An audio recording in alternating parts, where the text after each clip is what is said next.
Hello everyone. This video is going to focus on the care of orphan juvenile cottontails. There's a lot to discuss, so grab your favorite beverage in a comfy spot on the couch and let's begin.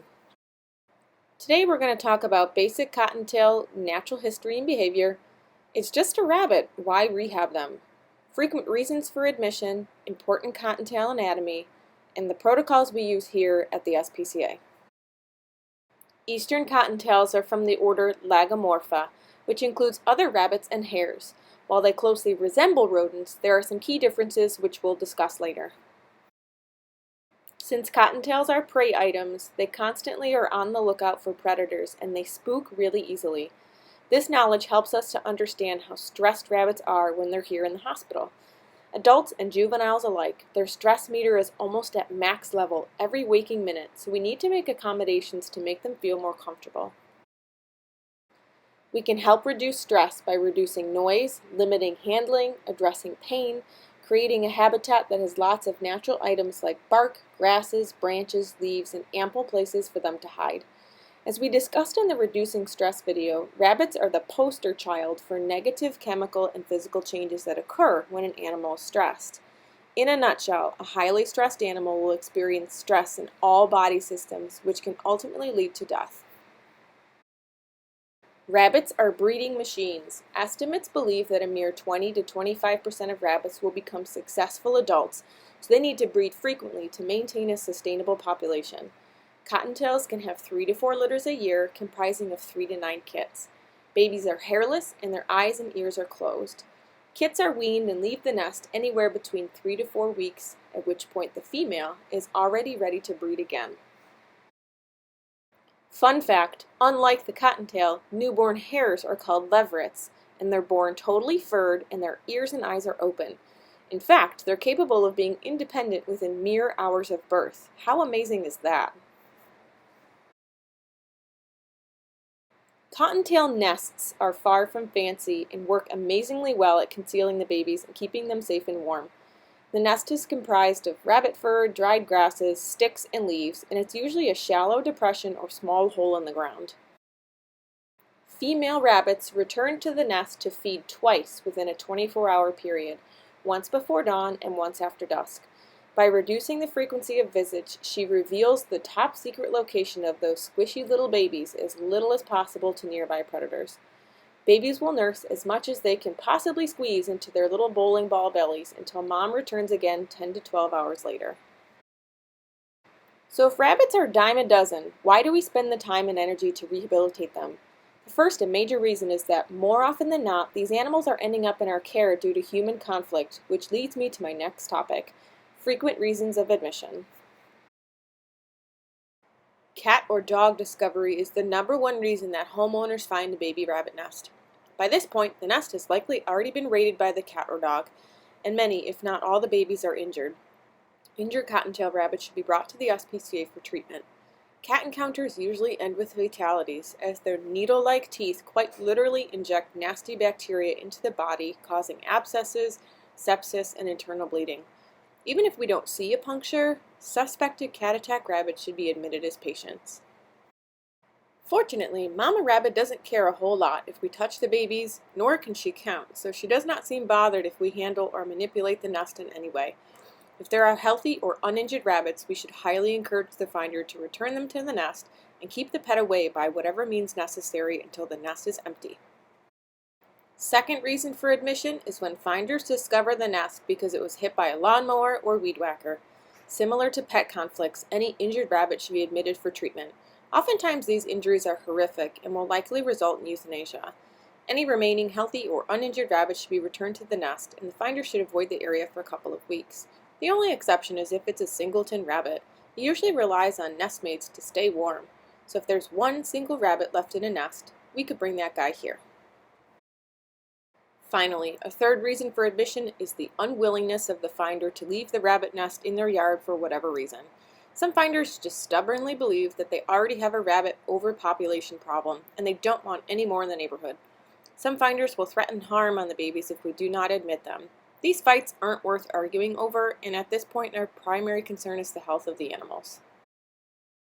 We strongly discourage admitting baby rabbits on the basis of natural predation.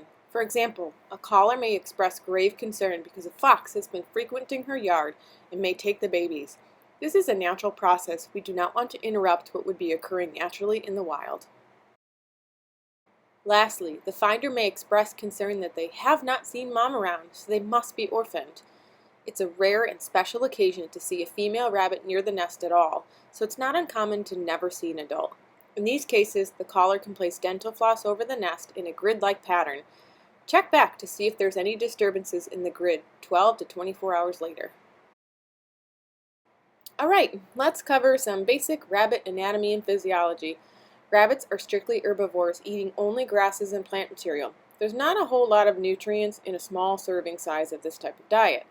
They've developed a gastrointestinal system that allows them to take in high amounts of food while separating the slow digesting fibers from the easily digestible material.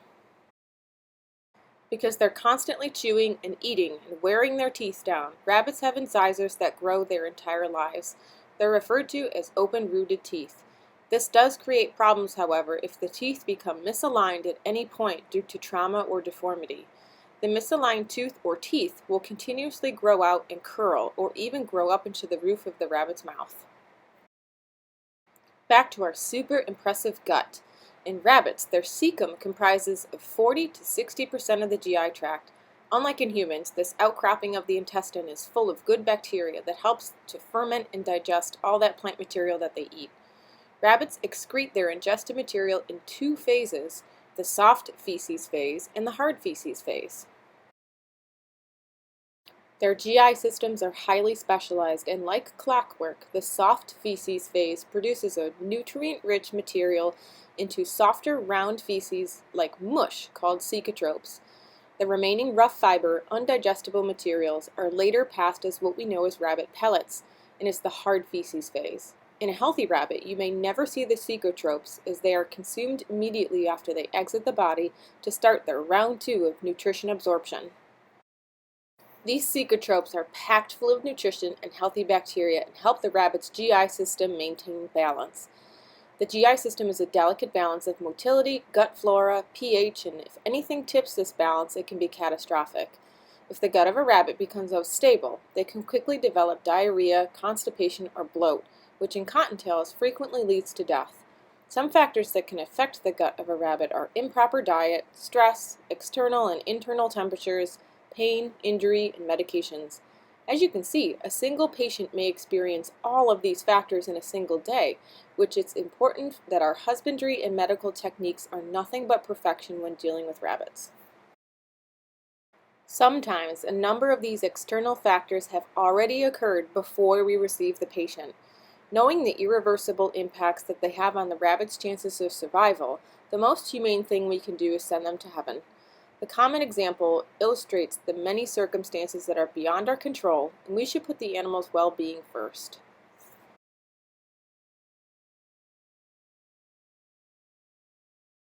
Now let's talk about the protocols we use here in wildlife for raising juveniles. Let's run through a couple of pretend but very common examples. We've just admitted 3 baby rabbits. Green rabbit was found alone on a sidewalk and not located in a nest. Blue rabbit was picked up by a cat and brought inside to the finder. Purple rabbit was the only uninjured survivor from a lawnmower accident. The first part is aging the rabbits. There is a certain age cutoff period for raising orphan rabbits. Any rabbit can be described as a hippo. They have the least chance of survival. They're less than 4 days old.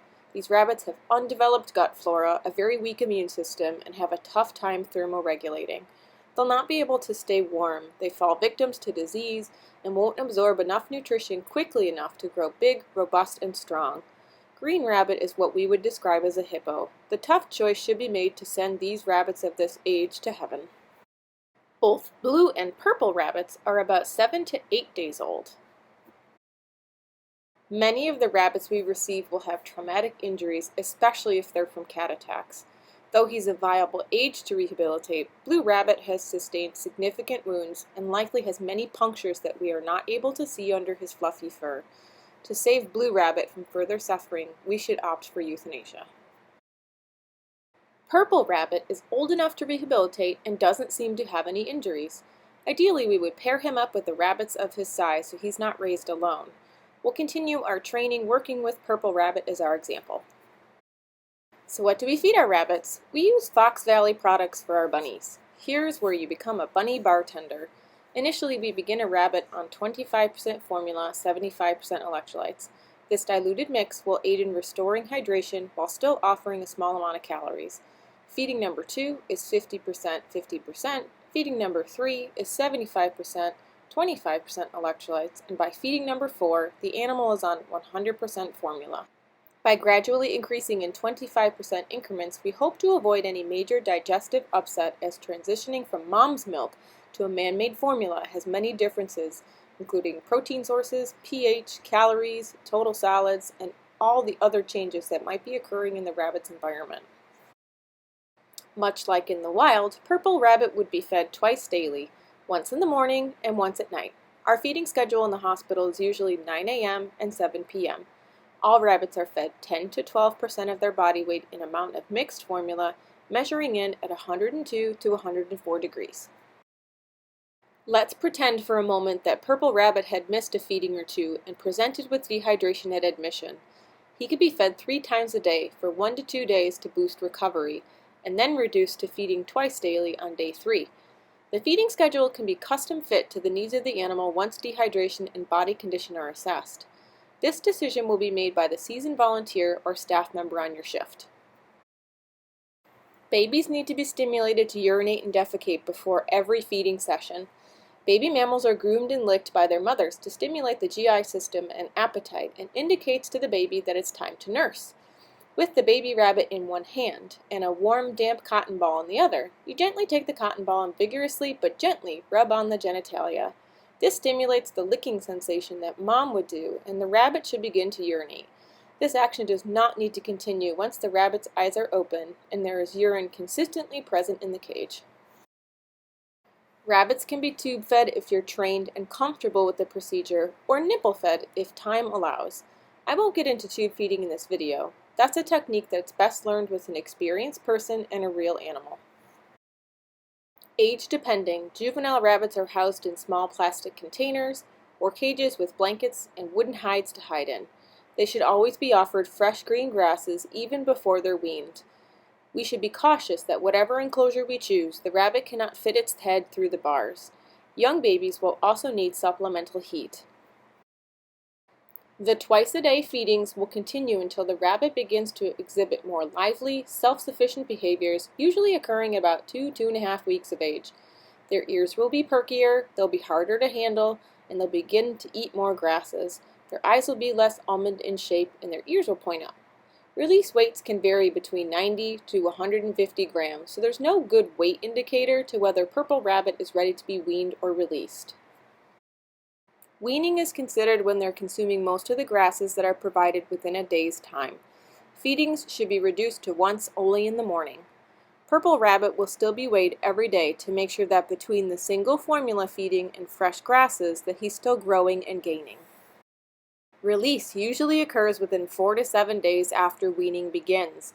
Ideal release location is much like the one pictured. It has taller, unkempt grass, shrubs or trees butting against mowed grass so that the rabbit can jump in and out of cover whenever it needs to.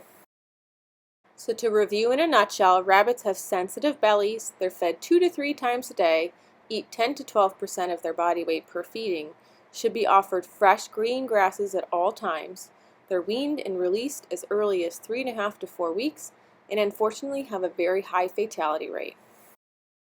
Release is always our ultimate goal, but keep in mind that there will be many heartaches along the way. We must remember that none of these rabbits would have ever stood a chance of survival without us to begin with. Sometimes you just have to take the leap of faith, and you'll find the successes far outweigh the losses. That's all for now. Thanks for watching.